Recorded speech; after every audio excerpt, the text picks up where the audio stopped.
Nama saya Abdullah Alwi Asgaf, atau biasa dipanggil dengan Habib Abdullah. Dan saya adalah seorang Syiah Ali bin Abi Thalib alaihi salam.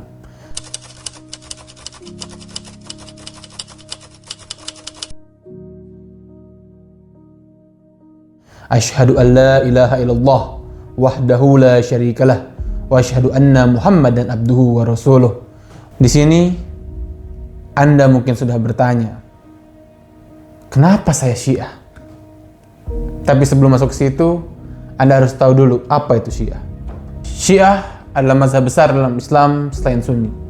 Syiah secara bahasa berarti pengikut, bahkan dalam Al-Quran Nabi Ibrahim alaihissalam disebut sebagai seorang Syiah. Wa min syi'atihi la Ibrahim. Akan tetapi dalam konteks ini, mazhab Syiah merupakan singkatan dari Syiah Ali bin Abi Thalib, atau mereka mengikuti keluarga Rasulullah Shallallahu Alaihi Wasallam. Berbeda dengan Sunni yang merupakan singkatan dari Ahlus Sunnah wal Jamaah atau mengikut sahabat Nabi. Jadi perlu dipahami bahwa intinya Syiah mengikuti keluarga Nabi, sementara Sunni mengikuti sahabat Nabi. Oleh karena itu perlu dipahami bahwa sumber dalam metodologi ilmuwan dan di hadis pun berbeda. Syiah mengikuti keluarga, sementara Sunni mengikuti sahabat. Sebagai penegasan, kami tidak menjadikan Bukhari, Muslim atau kitab Sunni lain sebagai rujukan utama, apalagi menganggap bahwa mereka adalah kitab yang sahih. Sekarang, sebelum masuk ke dalam pertanyaan utama, izinkan saya bertanya terlebih dahulu. Pernahkah Anda berhenti sejenak dan bertanya, apa yang sesungguhnya bentuk keyakinan Anda? Atau mungkin, lebih lugas lagi, Anda melihat saya dan Anda memiliki satu pertanyaan, kenapa dia Syiah? Ketahuilah, ini bukan sekedar label yang menempel, bukan pula identitas yang diterima begitu saja tanpa perenungan. Bagi saya, ini adalah sebuah perjalanan dan perenungan dalam mencari kebenaran. Dan hari ini dengan kerendahan hati saya ingin berbagi kepingan-kepingan alasan itu. Sebelumnya, ditegaskan bahwa video ini sama sekali tidak bermaksud menyinggung mazhab lain, tapi hanya ingin menjelaskan alasan mengapa saya Syiah. Alasan ada banyak, tapi saya akan fokus pada 5 alasan utama. Yang pertama, tauhid, kemurnian konsep ketuhanan. Alasan pertama yang paling fundamental adalah tauhid, konsep keesaan Allah Subhanahu wa taala. Bagi kami Syiah, Allah Subhanahu wa taala itu Maha Suci. Suci dari apa? Suci dari segala bentuk penyerupaan dengan makhluknya. Jauh dari apapun yang sanggup dibayangkan oleh benak manusia. Imam Ali bin Abi Thalib alaihi salam dalam Nahjul Balaghah khutbah pertama menjelaskan begitu indah tentang keagungan dan tidak terjangkauan hakikatnya, yang mana beliau mengatakan segala puji bagi Allah yang kemuliaannya tak terlukiskan oleh para pembicara, karunia-Nya tak terhitung oleh hitungan apapun, dan hak untuk menatinya tidak akan mampu dipenuhi oleh mereka yang berusaha. Dialah yang ketinggian akal tak sanggup mengagungkannya, yang kedalaman pemahaman tak sanggup menelusuri rahasianya. Tak ada skripsi yang bisa membatasinya, tak ada sanjungan yang memadai, tiada waktu yang ditentukan, tiada masa yang terbatas. Dialah yang menghadirkan segala makhluk dengan kekuasaannya, menyebarkan angin dengan rahmatnya, dan menggoncangkan bumi yang berguncang dengan bebatuan. Karena bagaimana mungkin dia yang tak terbatas, terikat oleh sifat-sifat yang terbatas seperti kita, terikat pada tempat, memiliki tangan, wajah, bahkan betis secara literal. Pemahaman kami berbeda dengan misalnya beberapa narasi yang mungkin terdapat dalam kitab-kitab hadis tertentu, yang misalnya menyebut bahwa Allah punya tangan secara literal, atau misalnya ketika di neraka harus berhenti neraka, kot stop karena kaki Allah ditekankan dengan neraka. Tidak, kami tidak meyakini Allah yang seperti itu. Konsep Allah tidak adalah lubat Rasulullah SAW adalah dia yang laisa kamitslihi syai'. Ia yang tak ada satupun yang bisa menyerupainya, satupun yang bisa sepertinya. Jadi kita makan tangan, itu bukan tangan asli. Bukan dua wajah, tidak, dia terikat dengan tempat, di atas, di bawah, dimanapun. Tidak ada kata di mana untuk Allah Subhanahu wa taala. Karena dia yang tak terhingga, dia yang tak terbayang. Dan selanjutnya dia adalah kebaikan itu sendiri. Ia tak terpisah dengan kebaikan, tak terpisah dengan sifat-sifat keagungannya. Dia tak terpisah dengan kebaikan, maka tidak mungkin ketidakadilan, ketidakbaikan itu berasal darinya. Dan ini membawa kita pada pilar yang kedua, itu keadilan ilahi. Dalam ajaran Syiah sangat tegas, Allah itu mustahil, sekali lagi mustahil, berlaku tidak adil. Kenapa? Karena balik lagi, keadilan adalah Allah itu sendiri, kebaikan adalah Allah itu sendiri. Kenapa? Karena kebaikan bukanlah sekedar sifat baginya, melainkan Allah adalah kebaikan itu sendiri. Ini adalah konsekuensi logis dari tauhid yang murni. Ia tak terikat oleh konsep baik dan buruk yang kita ciptakan. Ia adalah sumber dari segala kebaikan. Maka ketika ia memberikan anugerah kepada manusia berupa akal untuk membedakan mana yang benar dan salah, ia juga dan keadilannya yang sempurna mengirimkan para nabi, pembawa risalah yang selalu dalam kebaikan untuk menjadi suluh, menjadi penunjuk jalan. Dan ini alasan ketiga, yaitu kenabian. Keyakinan bahwa semua nabi itu terjaga atau maksum. Kami percaya semua nabi dari Allah Subhanahu wa taala, dari Adam alaihi salam hingga Muhammad sallallahu alaihi wasallam sebagai penutup para nabi, adalah pembimbing dan contoh terbaik bagi umat manusia.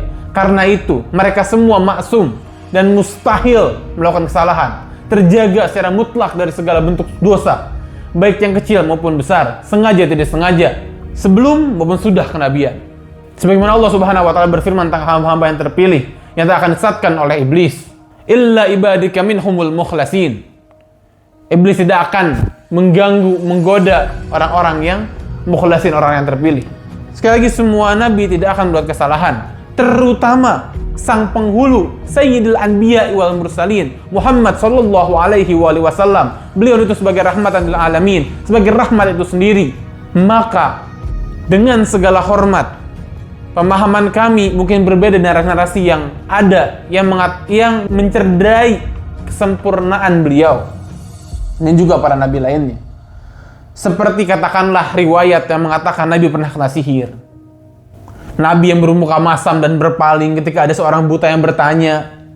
Atau misalnya orang tua Nabi yang berada di neraka. Nabi yang buta huruf. Nabi yang depresi hingga ingin bunuh diri. Atau bahkan halnya seperti Nabi yang perlu dibelah dadanya secara fisik untuk mencapai kesucian. Yang mana kesucian sudah ada pada Nabi bahkan sebelum kelahirannya. Kenapa harus dibelah lagi? Bagi kami, itu riwayat seperti ini adalah mengusik citra kesempurnaan para utusan Allah. Sosok Nabi Muhammad SAW misalnya digebahkan, dilahirkan dalam suci, subi yang suci, tak mungkin kafir menyentuh luhur beliau. Sehingga mustahil orang tua beliau itu kafir. Sekarang kita masuk ke alasan berikutnya, yaitu imamah, kepemimpinan setelah Rasulullah SAW. Nabi Muhammad SAW kami yakini sebagai manusia yang paling cerdas, paling visioner, dibimbing langsung oleh Tuhan yang Maha Adil. Ini selaras dengan konsep bahwa para nabi, para imam dan pilihan Allah adalah pilihan Allah. Sebagaimana Allah memilih Ibrahim sebagai imam. Di mana Allah Subhanahu wa taala berfirman, "Inni ja'iluka lin-nasi imama." Allah memilih imam. Atau Daud, Allah mengangkat khalifah. Allah mengangkat khalifah langsung. Ya Daud, inna ja'alnaka khalifatan fil ard. Sekarang kita bayangkan, setelah 23 tahun berjuang merevolusi masyarakat Arab jahiliyah dari kegelapan menuju cahaya, memimpin pilar iman dengan susah payah, pengorbanan darah dan air mata, mungkinkah semua itu beresiko menjadi sia-sia?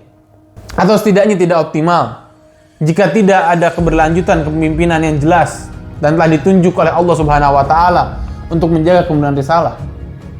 Allah sendiri memerintahkan Nabi untuk menyampaikan satu risalah penting yang jika tidak disampaikan soal seluruh misi kenabiannya itu belum tuntas. Di mana Allah Subhanahu wa taala berfirman, "Ya ayyuhar rasul, balligh ma unzila ilaika min rabbik wa illam taf'al famma ballaghta risalatah." Perintah inilah yang kami yakini terkait erat dengan peristiwa besar di Ghadir Qum. Di hadapan lebih dari 100.000 pasang mata. Sebuah peristiwa yang tercatat dalam riwayat yang paling sahih, riwayat mutawatir. Nabi mengangkat Imam Ali bin Abi Thalib alaihissalam sebagai pemimpin setelahnya. Saat itulah Rasul bersabda, "Man kuntu maula fahadha Aliyun maula." Berarti yang harus sebagai pemimpinnya, maka Ali adalah pemimpinnya.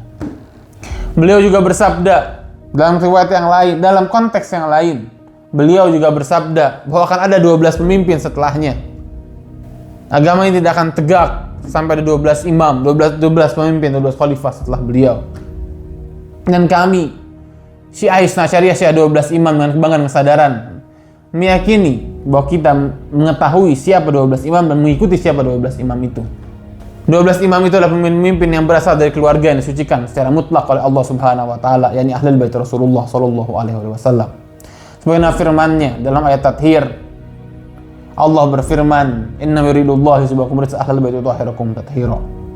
Mereka pemimpin-pemimpin yang berasal dari keluarga yang disucikan, yang secara mutlak oleh Allah Subhanahu wa taala disebutkan sebagai yang disucikan suci-sucinya. Inna yuridullahu yusibbakum ahlal baiti wa yutahhirakum tathira. Dan tentu hanya orang-orang suci saja yang kita harus ikuti secara mutlak, harus ditaati sebagaimana kita mentaati Rasul dan Allah Subhanahu wa taala sebenarnya firman-Nya.